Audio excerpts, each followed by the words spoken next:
السلام عليكم ورحمة الله وبركاته والسلام أحبابي في الله كسر هذا casharkii lixaad barashada business managementiga iyo markaasi softwarekii ama applicationkii vyapar inaga oo markaasi ku jirnay casharkii lixaad insha Allah markaa waxaan la soo furanaynaa barnaamijkii saan baan soo furanaynaa gadaal baan noqonaa markaa sidaan baan markaasi waa halka marka aad furato waa inay halkan saan kuugu soo baxdaa kadib markaad aad fingerka haga dambe aad saarto waxaan ku guda jirnay settingiga ayaan ku jirnay settingida markaasi waxay noo dhinaa reminderkaas iyo invoice-ka iyo text-ga saddexdaasi text-kan isaga waxba kuma jiraan wax saasa nafle ma ahin waa cashuuraadka iyo waxyaalahaas marka isagu muhiimad sidaas ama si lahan insha Allah haddii dee waxa weeyaan meelaha itemska la saaro cashuuraadka iyo waxyaalahaas ayaa waxa weeye inta badan aad isticmaalaysaa marka iyadu waa sidaasi laakiin waxaan guda galaynaa reminderka ayaan ka bilaabaynaa reminder waxa waaye waa xasuusin weeyaan wuxuu ka xasuusinayaa markaasi wuxuu ka xasuusinayaa wixii waxa weeyaan lacag ka maqnayd ee deynahayd dadkaaga maqnayd ayuu ku xasuusinayaa marka self payment reminder isaga ayaa si automatically ku xasuusinaya enables you to get automatic payment reminders that will help you to follow up with your parties and get paid faster marka uu ku xasuusinayaa remind me for payment due more than waxaad xasuusisaa lacagta deynta ah ee ka badan 22 cisho marka wuxuu ku joogaa 22 ilaa ma iyo waxaan jeedaa hal maalin ilaa iyo 180 buu gaaraa marka 180 ma dhaafayo 180 waxay ka dhigan tahay waa 6 bilood marka waxaad ka dhiganaysaa hadaad doonto aad hadba intii qofka aad uga magaranaysa ama inta ugu badan ee aad ku shaqeyso yaad ka dhigaysaa tusaale hal bil baan ka dhigaynaa 30 maalmood marka halka 30 maalmood ka dhigato uu ku xasuusinaya markii 30 cisho ku gaadho marka halkan hoosana meeshan hoose ee self payment reminder ay ku qoran tahayna waxa weeyaan waa marka maalintii imisa jeer baan ku xasuusiyaa tusaale ahaan 2 times mise every time on app open maalin markasta markii aad furto application-ka dusha miyaan ku soo saaraa mise maalintii 2 maalmood iyo 2 jeer ayaan ku xasuusiyaa mise once a day mise hal jeer maalintii intaas weeyaan reminder message halkan waa message-kii marka qofkii aad markaad xasuusinayso aad u direysay notification yar oo marka meel kuugu diyaarsan buu ku soo sameeynaya hadhow toole halka uma taabanaysa qofka lambarkiisii mar haduu kuugu save gareysan yahay oo ku save gareysatay application-ka ama software-ka aad sii gashatay waad ku taabanaysaa wixii markaasi halkii aad uga direysay hadaad WhatsApp-ka aad kala xidho WhatsApp-ka kala wadaagaysaa hadaad SMS ahaan kula wadaagaysana SMS baad ugu diraysaa hadii email aad ku xasuusinaysana email baad ugu diraysaa uu ku soo dhigaya marka halkeed kuwa kala share garanaysaa buu qornaya marka message-kan intan ayuu ku soo dhigaya hi it's friendly reminder to you for paying balance amount oo lacagtii halkaas lacagtii soo galaysa meesha balance amount ku qoran tahay to me macna waxaan si saaxiibtinimo waxa way ku dheehan tahay ayaan waxa way kaaga ku xasuusinaya inaad iska soo bixiso balance-igi aan kugu lahaa to me macnaha aniga inaad soo siiso macnaha aad bixiso marka halkan hadii aad doonto waxaad ka dhigan kartaa Soomaali yaad ka dhiganaysaa oo waxaad dooran kartaa walaal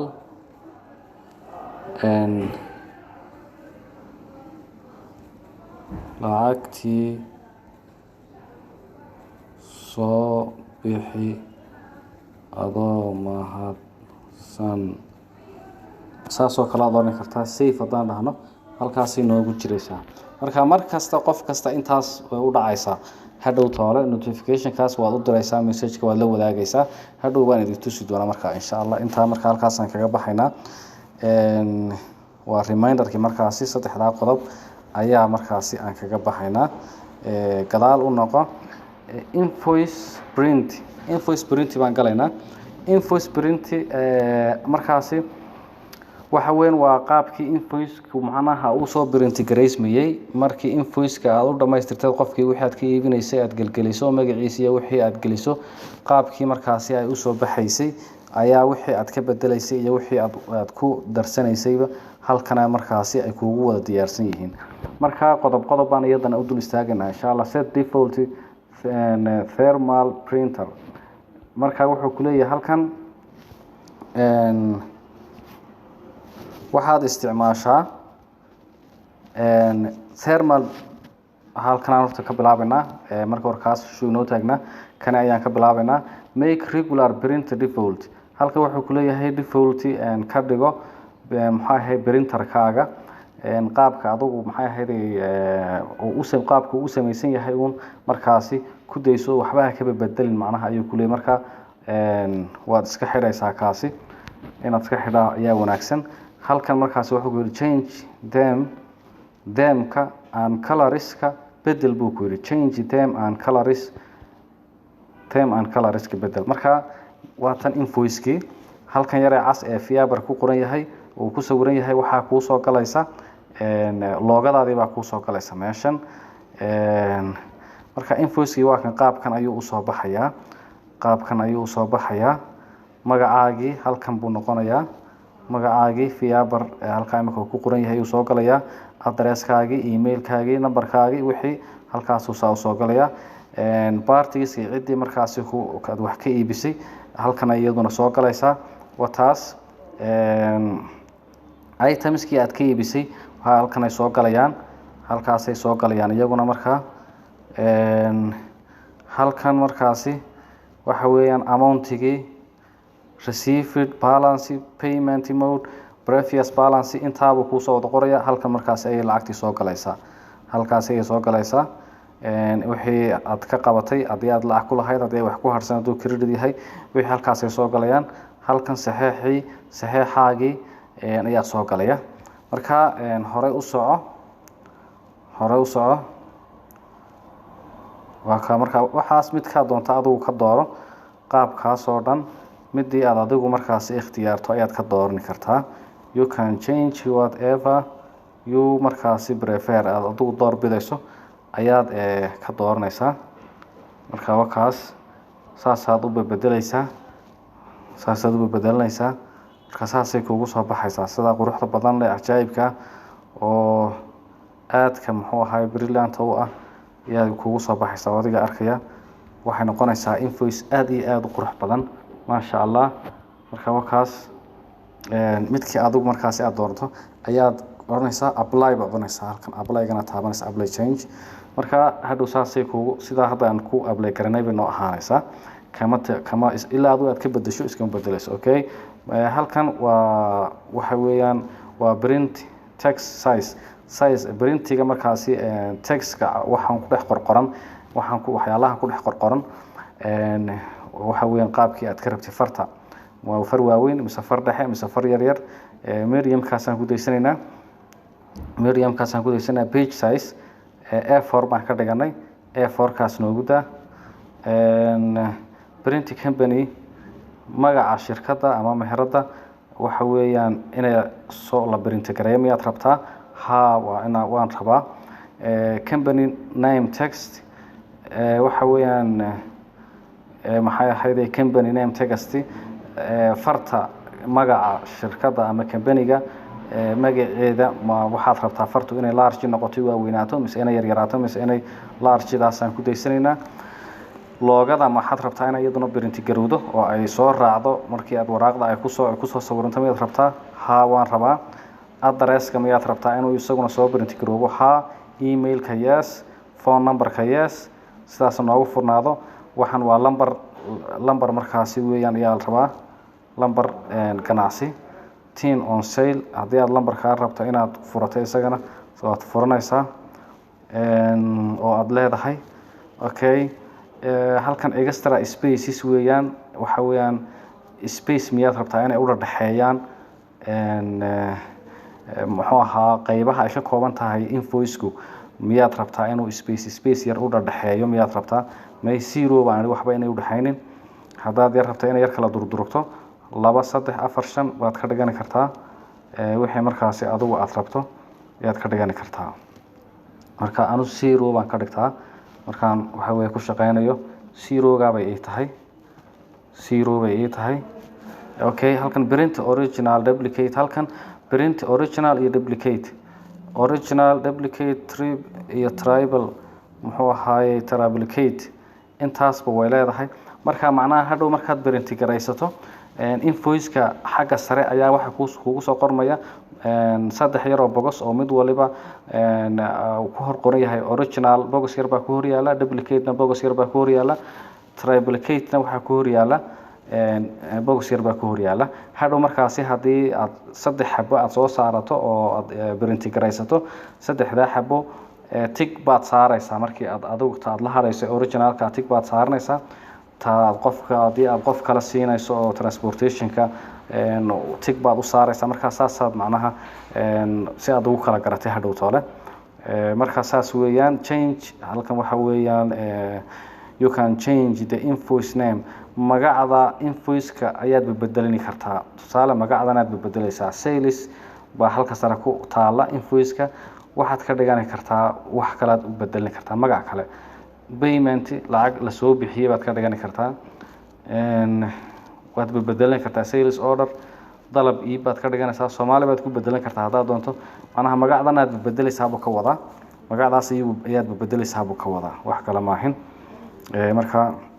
hadaad rabto waad bedelin kartaa okay marka waxa kale haye halkan iyadana waxa weeyaan min rows in item halkan waxa weeyaan set minimum highest height of item table based on your requirement this will print the item table size you wish macnaha waxay ka dhigaysaa waa size-ka ama rows-ka waxa weeyaan maxaa la yiraahdaa shaxda markaasi ku dhex jirta ayaa macnaha inta space-ka u kala dhaxaynaya ayaa markaasi uu ku sheegaya marka tiradan ayaa markaas aad kordhin kartaa yareynina kartaana halka waxa lagu yiri iyadana sidoo kale item table customization waxa weeyaan item table-ka itemyada table-ka markaasi ay ku dhex jiraan waxa weeyaan item relate columns marka waxa weeyaan waa itemkii hadii aad rabto markaasi macnaha sales numberkii waxa weeyaan tiradii buu halkan macnaha tiradii raqam tasalsulkii inaad macnaha print garaysato miyaad rabtaa buu ku leeyahay marka inay ku furnaato ayaa fiican tani oo sida hadda aan u furay ay u furnaato item name-ka waxbaad macnaha aad ka bedelaysaa item name-ka isagana macnaha inuu ku soo baxo miyaad rabtaa oo print garo mise inaad lacagta un ay soo baxdo saas macnaha item code-ka hadii aad qorato isagana oo item code-ka waa daaranaysaa hadii kalena isticmaalna waa iska xiraysaa marka saas weeyaan serial number-ka item-ka waxyaalaha serial number baa ku dul yaala oo ku dul qoran marka serial number-ka hadaad rabto inaad qorato mid waliba waad furanaysaa oo hadhow meel aad ku qorato ku soo saaraya page number-keedii expire date-kii manufacture date waxa uu xilliga la sameeyay xilliga dhacaysay waxyaalihii markaasi miyaad rabtaa inaad furato ayuu ku leeyahay waxyaalahan quantity-ga alaabta inaad miyaad rabtaa unit-kii sidoo kale price unit-kii discount-kii macnaha waxyaalahaas invoice-ka inay ku soo raacaan miyaad rabtaa buu ku leeyahay marka yes inta badan saas weeyaan saasaad ku daysanaysaa labadan hoose oo baan iska reebay amount okay marka sidaas adoo aad ikhtiyaarto aad ku daysanaysaa marka insha Allah sidaas weeyaan ka soo gudubtaasi markaasi halkan total item quantity item-kan aad ka iibisay quantity-giisii ama total-kiisii hoosta ma ku qoraa inta item ay yihiin tusaale dhowr nooc oo kala gaar aad ka iibisay dhowrkii xabo ee kala nooc ahaa hadhow uu isku wada tirinay intaasoo item ama intaasoo kartoon bay isku yihiin buu ku oranaya hadhow tala macna haddii aad saa u furato meel buu kuu soo saaraya marka inaad furto way fiican tahay amount with decimal amountiga markaasi decimal kale waa tirada raqamul cushriga waxa weeyaan 0.0 gaas weeyaan miyaad rabtaa ha okay weeyaan iyadana received amount lacagta haddii aad ka qabatay ay jirto lacag aad ka qaaday haddii ay jirto iyadana waa sax waa inaad halkaa ay kuu furnaato oo lacag haddii aad ku siiyey qayb tusaale ahaan ama uu ku wala siiyey waa inay de markaasi ay kuu furnaato okay waad gelinaysaa markaa meel buu kuu soo saaraya aad geliso balance amount lacagta lagu leeyahay intee dhan tahay ayuu taasina kuu sheegaysaa print current balance of party lacagta ku hadhay weeyaan current balance waa lacagta macnaha ku hadhay balance ku hadhay waxa kasta marka lagu leeyahay weeyaan tax detail tax haddii aad u jirto oo ku darto waad furnaysaa okay amount in words inuu ka dhigo xuruuf ahaan inuu qoro amountigi lacagtii tusaale ahaan 200 TWO 100 u saamanaha u qoro lacagtii weeyaan okay print description ka inaad print garayso isagana miyaad rabtaa haddaad rabto inay waraaqda soo raacdo haddii kalena waad xidhaysaa waniga shalay idin sheegaya markaasi halkii hore waan soo furnay halkan waa iska xidhaysaa hadhow toole hadday wax adiga kuu gaara ay tahay waad ku xasuusanaysaa itemkan wasaasaad iskaga xidhaysaa halkii kalena way kuu furnaanaysaa marka kaama raacayso waraaqdan aad soo saarayso ma soo raacayso way ka hadhaysaa terms and condition waa xilliga markaasi iyo qofkan waxyaalaha aad kula waxaan u jeedaa waa waxyaalaha qofka ama shuruudaha ama muxuu ahaayay weeyaan conditionka waxyaalaha inaad gadaal xag hoose aad kaga qorto waraaqda oo aad rabto weeyaan iyadana saas ay iskaga furnaato thank you for your business with us haddaad doonto waad bedelaysaa wax kale aad ka dhigani kartaa you can change okay print description print halkan waan maraynay markaasi set custom signature-ka saxiixa custom-ka isagana miyaad rabtaa haddii aad uu saxiix u jiro waad furanaysaa oo halkan yes baad oranaysaa ama muxuu ahaayay magacii baad halkan gelinaysaa magacaagii baad gelinaysaa tusaale ahaan ama magacii qofka ayaad gelinaysaa marka saas weeyaan halkan print mode lacagta qaabka aad ku bixinaysa ma cash ba ma check ba ma maxaa la yiraahdaa sad ba sahal ba wixii ay tahay markaasi acknowledgement waa xaqiijin iyadana wax saas muhiimad saas ama in acknowledgement waa iska daynaysa